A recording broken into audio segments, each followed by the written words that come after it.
बिस्मिल्लाहिर्रहमानिर्रहीम। मैं हूं अब्दुल्ला भट्टी। आज पीटीआई के जो लॉन्ग मार्च है उसका आज छठा रोज़ था। आज इमरान खान ने गुजरांवाला से लेके आज अभी इस वक्त वो तकरीबन वजीराबाद से आगे जो सियालकोट गखर मंडी है वहाँ उनका काफिला पहुंच चुका और आज उन्होंने इख्तिताम इस जगह पे किया है। तो आज जो क्राउड निकला है ये तारीखी क्राउड था। जिधर भी खान साहब लाहौर से अब तक ये 6 दिनों के अंदर जिस जिस शहर से निकल रहे हैं लाखों का मजमा था और एक बहुत बड़ा जमे गफीर था। इसके ऊपर अल जजीरा ने एक बहुत आला पॉइंट रेज किया है कि जिस अंदाज से खान साहब ने जो स्ट्रेटेजी बनाई है ये तारीखी लॉन्ग मार्च है। उन्होंने कोट किया है कि ईरान, मलेशिया, मिस्र, इराक इनमें जो लॉन्ग मार्च या इस इधर जो लॉन्ग मार्च होते हैं ये उनका रिकॉर्ड टूट गया है। जिस अंदाज से मुनज़्ज़म तरीके से पूरा अमन और एक पूरे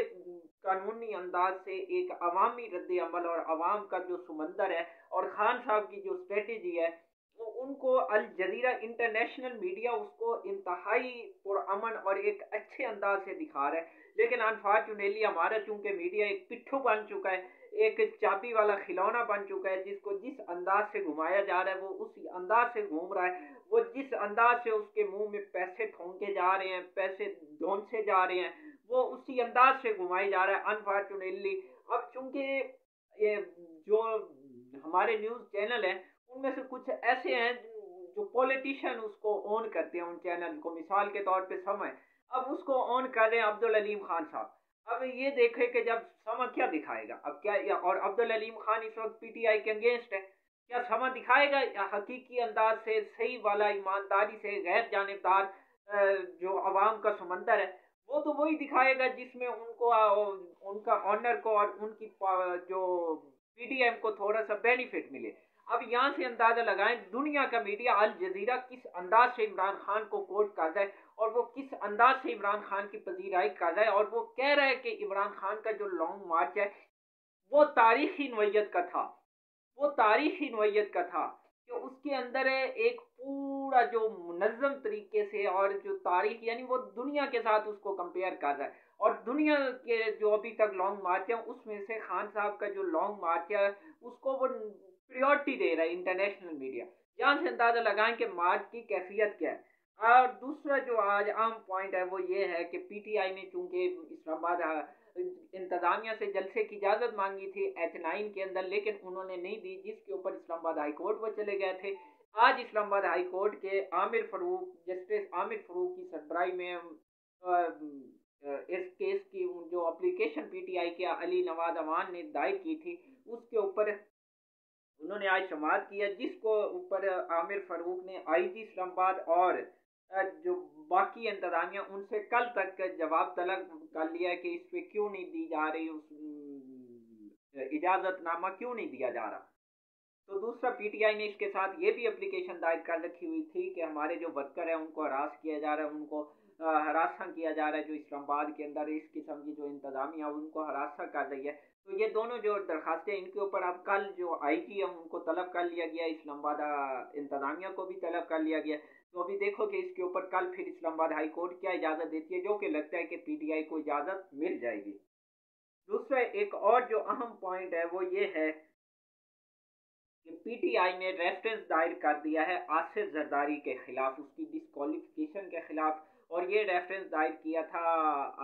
जुल्फी बुखारी ने स्पीकर को, लेकिन स्पीकर ने मुस्तरद कर दिया। लिहाजा अब उन्होंने इलेक्शन कमीशन को भेज दिया और जो जुल्फी बुखारी ने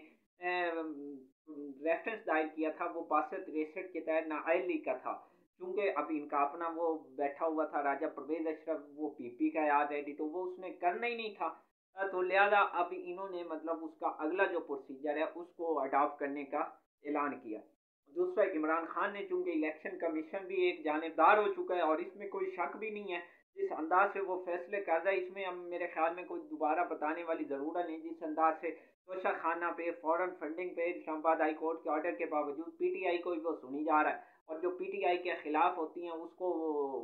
यानी कि वो सुनता है और जो पीडीएम वाली होती हैं उनको वो लेता ही नहीं, वो उनकी एप्लीकेशनों के ऊपर कोई कार्रवाई नहीं करता। तो यहाँ से उसकी जो जानिबदारी है वो वाजे नजर आ रही है जिसके ऊपर इमरान खान ने अनाउंस कर रखा था कि उसके खिलाफ 10 अरब रुपए हर्जाने का केस है और उसके खिलाफ मैं अदालत जाऊंगा। लिहाजा इमरान खान ने अदालत जाने की तैयारी कर दी है, जो कि अगले चंद ही दिनों में उसके खिलाफ रेफरेंस दायर कर दिया जाएगा। इसके साथ एक और जो बड़ी खबर है वो ये है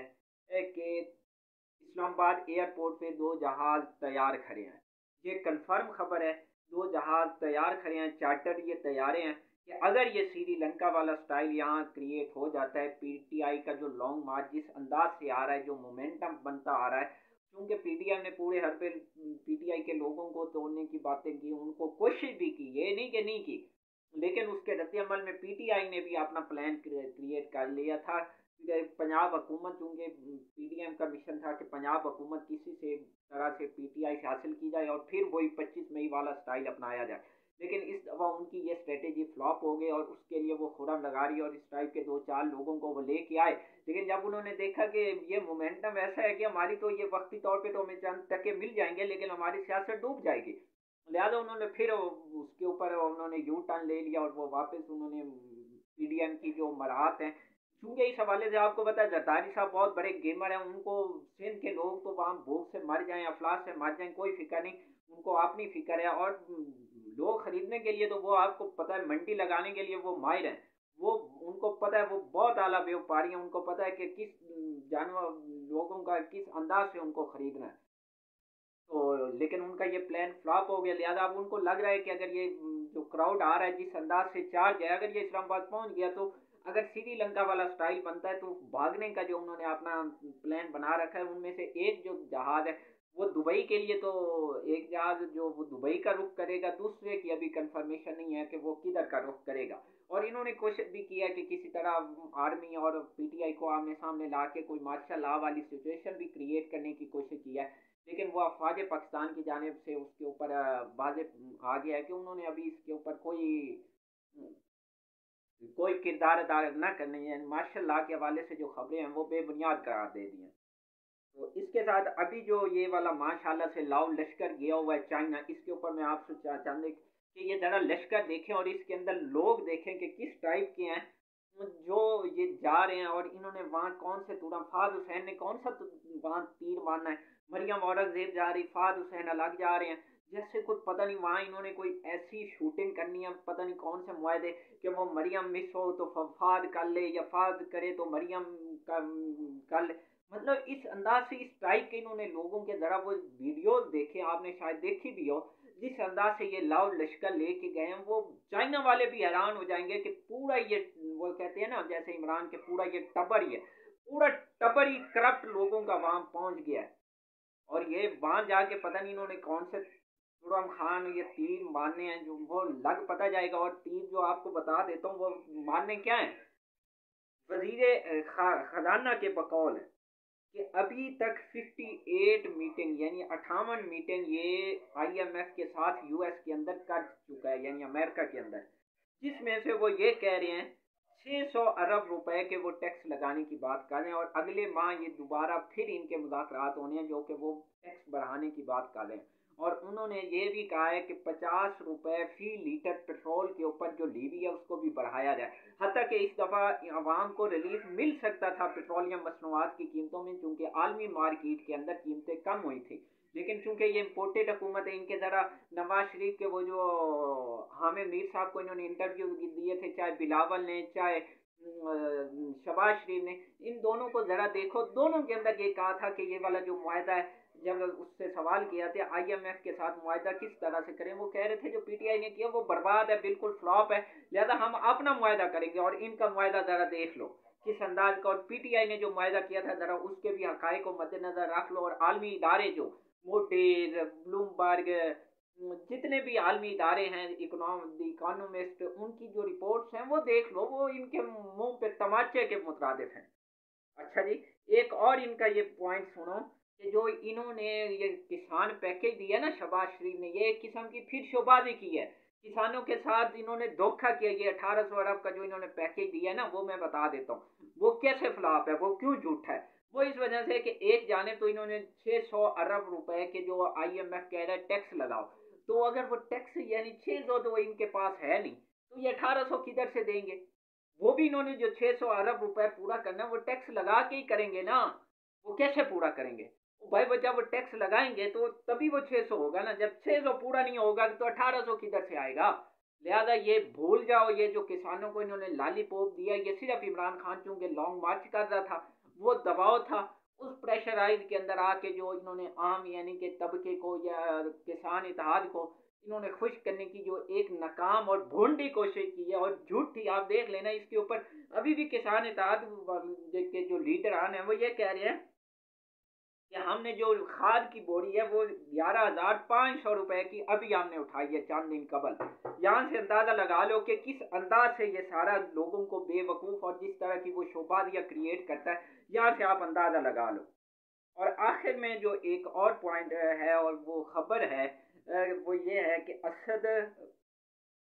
असद कैसर और परवेज खटक और दूसरी जानब से अयाज सादिक और साद रफीक के दरमियान मुज़ाकरात चल रहे हैं और कुछ लेन देन के मामला पे बातचीत भी हो रही है, और इसी वजह से अयाज सादिक को वजीर कानून भी बनाया गया ताकि जो वजीर कानून होगा वो सारे इस किस्म के जो मामलात हैं वो उनको देखेगा। दूसरा जो पीटीआई का लॉन्ग मार्च है वो अब 10 को पिंडी में दाखिल होगा और 11 तारीख को पूरे पाकिस्तान से जो काफिले हैं वो H9 जो ग्राउंड है वहाँ पे इकट्ठे होंगे और वहाँ पे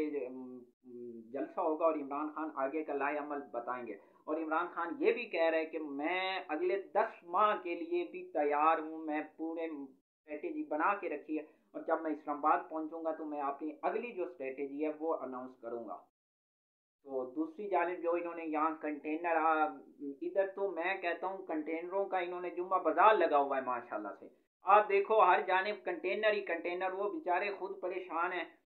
देखो कि शायद पाकिस्तान में इस वक्त कंटेनर ही ना हो जितने इस्लामाबाद के अंदर पूरे पाकिस्तान के कंटेनर इन्होंने यहाँ ला के रख दिए। वो लोग अजियत का शिकार हैं और जो पुलिस वाले हैं जो इन्होंने FC बुला रखी है, जो सिंध पुलिस बना बुला रखी है, वो बेचारे खुद अजियत का शिकार है, उनको खाने के लिए प्रॉपर ऐश, वो खुद यहाँ बीमारियों का शिकार हो रहे हैं। जरा आके देखें कि ये फैजाबाद और इसके इर्द नवाह के अंदर जिस अंदाज से वो बेचारे रह रहे हैं और यहाँ गंदगी और कितनी बदबू और टेंशन वाली एक जिंदगी वो गुजारे हैं। फिर ऊपर से सर्दियाँ, रात को कोई उनके प्रॉपर ठहरने का इंतजाम नहीं है। कुछ को इन्होंने फैसल मस्जिद में ठहरा दिया,